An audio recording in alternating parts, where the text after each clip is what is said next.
Respect નથી કરી શકતા. અરે તમારા ઘરમાં તમને કોઈ એક એવું જીવન પાત્ર મળ્યું કે જેણે તમારા ઘરમાં સંસ્કાર, ધર્મ, પારિવારિક ભાવનાઓ, પોતાના સુખનો ભોગ આપી, પોતે જાતે ઘસાઈ અને તમારા ઘરમાં આ ધર્મનું વાતાવરણ બનાવી રાખ્યું. એ પત્નીને તમે ક્યારે કહ્યું કે તારે કારણે મારા ઘરમાં ધર્મ ટક્યો છે? ક્યારે એને રિસ્પેક્ટ આપ્યો?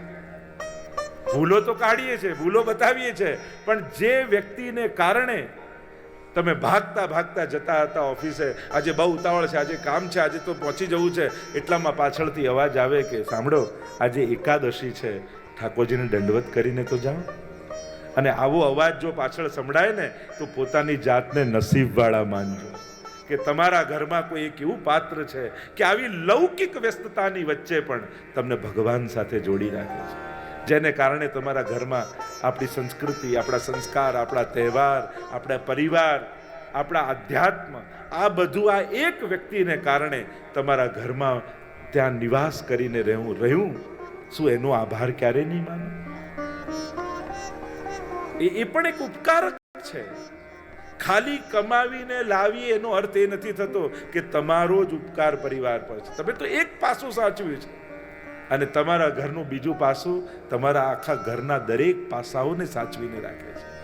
અને એટલા માટે હૃદયથી એનો આભાર માનવો જોઈએ કે ના, તમારે કારણે, તારે કારણે આજે મારા જીવનમાં ભગવાન રહેલા છે, ધર્મ રહેલો છે, સંસ્કાર રહેલા છે.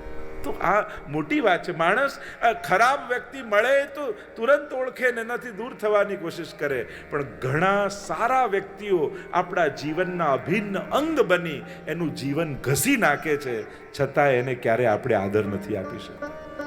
આ કરુણતા નથી દુનિયાની, આ સમાજની, આ પરિવારની?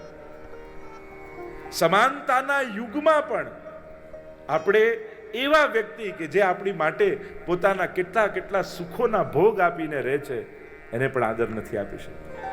તો આ વિચાર કરવો જોઈએ. પરસ્પર સન્માન નહીં હોય તો પરસ્પર પ્રેમ બી ક્યાં? અને પરિવારમાં પ્રેમની વાત કરીએ ત્યારે એવું થોડી કહીએ છીએ કે કોઈ પતિ આવે એટલે પત્ની એમ જ કે આવો નાથ, તમારા માટે ભોજન તૈયાર છે, બિરાજમાન થાઓ.